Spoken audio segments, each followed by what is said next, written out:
كده أنت بتحافظ على وقتك. الموضوع هنا مش إن أنت توصل للكمال، هتتفاجئ قد إيه حياتك ممكن تتغير في أسبوع واحد بس لو فضلت ماشي على الخطوات دي. اللحظة دي مهمة جدا عشان دي أنت بتبني عليها اليوم التاني اللي هو بكرة. عمرك حسيت إن يومك بيطير من غير ما تلاقي نفسك عملت حتى نص اللي أنت كنت ناوي تعمله في اليوم بتاعك؟ تدخل على الموبايل 5 دقايق كده وتقول 5 دقايق وأقوم، فجأة تلاقي نفسك داخل على الساعة أو ساعتين أو أكتر. تقول أنا هبدأ أذاكر كده الساعة 7 مثلا، تحط لنفسك تايم إن أنا الساعة 7 أنا هبدأ أقعد أذاكر. فجأة تبص تلاقي الساعة دخلت في 10، دخلت في 11. الوقت يا جماعة زي الرمل، لو ما عرفتش تمسكه بإيدك فهيتسرب منك. الرمل لو ما عرفتش تتحكم فيه، لو أنت مسكت شوية رمل كده وما عرفتش تتحكم فيهم، هتلاقيهم بينزلوا بين إيدك ويمشي من غير ما تحس. والحقيقة إن الناس اللي إحنا بنشوفهم ناجحين وعايزين نبقى زيهم وعايزين نوصل لهم، هم عندهم 24 ساعة زينا. يعني هم ما عندهمش 48 ساعة في يومهم وإحنا عندنا 24 ساعة. لأ، كلنا عندنا 24 ساعة. يعني هم زيي وزيك، كلنا زي بعض، هم نفس ال24 ساعة في اليوم. الفرق الوحيد بس إن هم بيعرفوا ينظموا ال24 ساعة ما بين بقى أكل وشرب وشغل ونوم ورياضة وقراية وكل حاجة. يعني هم ال24 ساعة عارفين يقسموها صح. في الفيديو ده بقى هبدأ أقول لك إزاي تبدأ تنظم ال24 ساعة بتوعك في يومك، بس بطرق بسيطة. لا هنحتاج بقى جداول معقدة ولا ورق ملون من اللي احنا بنشوفه ولا أي حاجة خالص. ده هي كلها حاجات بسيطة، خطوات صغيرة خالص لو طبقتها هتلاقي اختلاف في خلال أسبوع مثلًا. بس يعني قبل ما نبدأ، يعني عايز أعرف أنت إيه أكتر حاجة ممكن تسرق منك وقتك؟ موبايلك والّا أصحابك والّا القعدات اللي ما لهاش لازمة والّا إيه اللي بيخلّي وقتك يطير منك من غير ولا حاجة في اللاشيء؟ في الأول خلّيني أبدأ معاك، هو ليه أصلًا وقتنا بيتسرق؟ ليه الوقت بيتسرب مننا؟ معظم الناس فاكرة إن المشكلة الأساسية إن هي الكسل، أنا كسلان فالوقت بيعدّي عليَّ فالوقت راح. بس الحقيقة هنا إن المشكلة الحقيقية هي مشكلة أولويات. يعني إيه؟ يعني إحنا مخنا بيحب يدوّر على الحاجة السهلة السريعة اللي هتنجز بسرعة، فهادخل في اللي بعده. مش عايزة حاجة طويلة الأمد كده أقعد أعمل فيها كتير يوم و2 و3 أو ساعتين و3. لأ، أنا عايز حاجة سريع، حاجة أخلّصها بسرعة، فأحس بإنجاز اللي هو أنا خلّصت حاجة، فاهم؟ بدل ما أستناه بقى بعد ساعتين 3 بعد يوم مثلًا. لأ، أنا لو عملت حاجة في السريع كده هاحس بقى إن أنا أنجزت وبتاع، فهاتبسط، فاهم؟ فبدل مثلًا إن أنت تقوم تعمل الشغل اللي وراك أو وراك مذاكرة مثلًا متراكمة عليك أو أي حاجة، لأ، أنت هتقعد تمسك الفون ترُد على الرسايل اللي جات لك مثلًا، أو تفتح مثلًا يوتيوب هتشوف فيديو، فالفيديو يجيب فيديو، فتفضل قاعد فترة طويلة. ده يا معلم بيدّي دوبامين في الدماغ. الدماغ بتبقى في حافز، في إحساس انبساط كده حَس بيه. وجِه في إيه، جِه في حاجات بسيطة، رسالة اتردِّت في ثانية إلّا ثانية، فيديو اتفرّجت عليه، reels مش عارف إيه، فأنت فرحان، أنت مبسوط. هو ده الإنجاز اللي أنا عايزه، فاهم؟ مع ذلك أنت أصلًا سايب شغلك، أنت سايب مذاكرتك، سايب الحاجة المهمة. وفي مشكلة أكبر بكتير، طول ما الموبايل بيرن والإشعارات شغّالة عندك على التليفون، فأنت عقلك مش مركّز. يعني حتى لو عرفت تذاكر أو تشتغل، مُخّك هيفضل مقطوع عن اللي أنت بتعمله، هيفضل مُرهق. فأنا عايز أعرف يعني أنت عندك نفس الإحساس، بتحس إن السوشيال ميديا فعلًا بتاكل وقتك كله؟ طيب نخش في الحلول بقى، يعني نشوف حل للي إحنا فيه. طب دي المشكلة، يعني إحنا عرفنا المشكلة خلاص، تمام. عايزين نعرف بقى حل للمشكلة. أول حاجة عشان تبدأ تنظم وقتك في اليوم بتاعك، خلينا نسميها أداة التلات أولويات. إن أنت تبدأ بحاجة سهلة وبسيطة. يعني إيه؟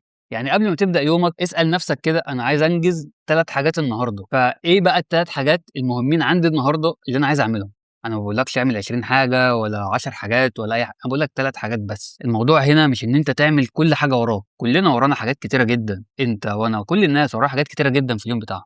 بس الفكرة هنا إيه ال3 حاجات اللي أنا عايز أعملهم، اللي هم ليهم أولوية. فبدل ما أعمل حاجات كتيرة وما أقدرش أدّي فيهم ال100%، أنا ممكن أعمل 3 حاجات وأحط فيهم ال100% بتاعتي. يعني مثلًا لو أنت طالب فممكن يكون ال3 حاجات بتوعك اللي هم اللي إحنا هنعملهم بقى في اليوم، مراجعة فصل واحد مثلًا في المنهج، تحل تمارين، تعمل task وراك مطلوب منك. في نهاية اليوم لمّا تلاقي نفسك خلّصت ال3 حاجات دول اللي أنت حاططهم أولوية ليك، هتحس إن أنت عملت إنجاز. هيخلّوك كده واثق إن أنت عرفت تسيطر على يومك، قدرت تسيطر على ال24 ساعة بتوع اليوم بتوعك. بس عشان تقدر تنجز ال3 حاجات دول، كده هنروح للمرحلة التانية اللي قليل جدًا من الناس بتعمله. القاعدة التانية عندنا اللي هي الblock time، دي معناها ببساطة إن أنت تجمّع كل الحاجة اللي وراك المتشابهة اللي شبه بعض في وقت واحد، تعملهم في وقت واحد. أنت عارف إيه اللي بيخلّيك تحس إن أنت اليوم بيجري منك وبيتسرّب منك برضه؟ إن أنت بتقعد تتنقّل كده ما بين المهام اللي وراك، اللي هو أنا هاعمل هنا حبّة وهنا حبّة وهنا حبّة وهنا، فاهم؟ يعني تعمل الشغل اللي وراك وأنت بتخلّص الشغل، فشوية أنا هاروح أرُد على message لحد، هابعت له رسالة وبتاع،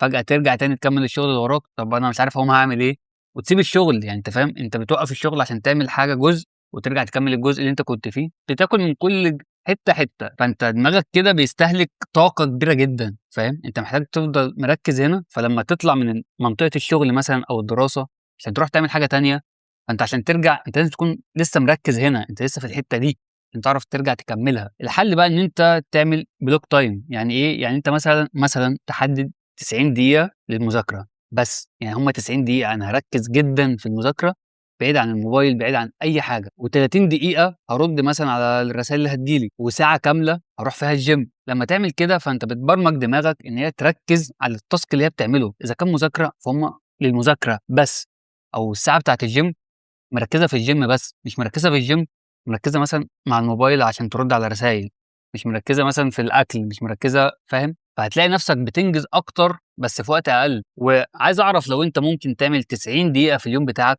ممكن تخصّصها في إيه؟ اكتب لي كده في الكومنتات أنا 90 دقيقة دول أنا هاعملهم لكذا، مذاكرة بقى، مشروع، أو تتعلّم حاجة جديدة مثلًا. تعالَ بقى للطريقة التالتة، وهو يمكن دي أبسط حاجة بس مفعولها سحري، اسمها تقنية ال5 دقايق. شوف يعني إيه من اسمها 5 دقايق، 5 دقايق في يومك من ال24 ساعة. يعني مثلًا أنت دلوقتي عايز تذاكر، دماغك هيفضل يلف ويتوهك لحد لمّا تضيّع الوقت، لحد لمّا تلاقي الوقت اتسرّب كده، ضاع، ما بقى الساعة بقت 23:00. الحل بقى إن أنت تقول لنفسك أنا هابدأ في المهمة دي 5 دقايق بس، هم 5 دقايق أنا هاركّز دلوقتي، أو ربع ساعة هاركّز في اللي أنا هاذاكره دلوقتي وبس. الجميل في الحوار والغريب برضه في نفس الوقت إن أنت هتلاقي نفسك بعد ال5 دقايق أو الربع ساعة دي، أنت هتلاقي نفسك بتكمّل تلقائي كده في المذاكرة اللي أنت بتذاكرها، أو في الحاجة اللي أنت بتعملها، هتلاقي نفسك بتكمّل. يعني لو فتحت الكتاب وقُلت أنا هاقرا صفحتين مثلًا دلوقتي بس، أنا هاقرا الصفحتين دول في الكتاب ولمّا أخلّصهم أنا هاقفل، هتلاقي نفسك إن أنت قريت الكتاب للآخر، خلّصته، قريته كلّه.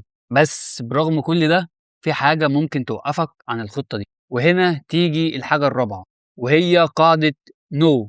لأ، يعني لأ. الوقت ما بيتسرقش من الموبايل والسوشيال ميديا بس، ساعات بيتسرق من الناس. حد يقول لك تعالَ نروح مثلًا نُص ساعة نقعد في حتة، هننزل بس 5 دقايق وهنرجع، تلاقي بقى النُص ساعة والخمس دقايق دي دخلت في ساعة، ساعتين، 3، تلاقي نفْسك ضيّعت نُص يومك. الحل هنا إن أنت تبدأ تتعلّم تقول لأ، بس بطريقة مؤدبة، اللي هو أنا ممكن ماشي أساعدك بس لمّا أخلّص، ممكن لمّا أخلّص اللي ورايا هننزل ونروح ونقعد ونخرج ونعمل كل حاجة. كده أنت بتحافظ على وقتك، وفي نفْس الوقت ما بتخسرش الناس، يعني أنت ماسك العصاية من النُص، فاهم؟ فقُل لي إيه أكتر موقف أنت اضطريت تقول فيه لأ، وكان الموقف ده صعب عليك جدًا إن أنت ترفضه، وكان عندك حق فعلًا تقول لأ، والّا أنت خدت القرار الصح؟ المهم خلّينا نوصل للحاجة الخامسة، وده يمكن أهم حاجة فيهم، وده أنا باسميه مراجعة ال10 دقايق. يعني إيه؟ يعني كل يوم قبل ما تنام اقعد كده مع نفسك 10 دقايق قبل ما تنام، واسأل نفسك أنا عملت إيه النهارده؟ اللحظة دي مهمة جدًا، عشان دي أنت بتبني عليها اليوم التاني اللي هو بُكرة، فبتحاول تخلّيه أذكى وفعّال أكتر من اليوم اللي قبله اللي أنت كنت عايشه النهارده. الموضوع هنا مش إن أنت توصل للكمال، الفكرة إن أنت تخلّي يومك بتاع بُكرة أحسن من النهارده. دلوقتي خلّيني أختم معاك بحاجة مهمة جدًا، الوقت مش عدوّك، بس الوقت هو رأس مالك. الناس اللي حققت إنجازات أو إنجاز حتى واحد كبير في حياتهم مش أغنى منك ولا أذكى منك، بس هم عرفوا يديروا ال24 ساعة بتوعهم كويس. ابدأ النهارده ولو بخطوة بسيطة إن أنت تحدد 3 أولويات بس في يومك، واستخدم تقنية ال5 دقايق اللي إحنا قُلنا عليها، وراجع نفسك في آخر اليوم وشوف أنت عملت إيه النهارده وأنجزت قد إيه وهتعمل إيه بكرة. هتتفاجئ قد إيه حياتك ممكن تتغير في أسبوع واحد بس لو فضلت ماشي على الخطوات دي لمدة أسبوع. ولو الفيديو ده بقى ساعدك حتى ولو بفكرة بسيطة صغيرة جدًا، شاركه بقى مع حد محتاج إن هو ينظم وقته وينظم ال24 ساعة بتوع يومه. واكتب لي في الكومنتات تحت إيه أول خطوة أنت هتاخدها وهتبدأ بيها من النهارده. بس خلّيك فاكر، ما فيش وقت مثالي، الوقت المثالي اللي بجد هو دلوقتي.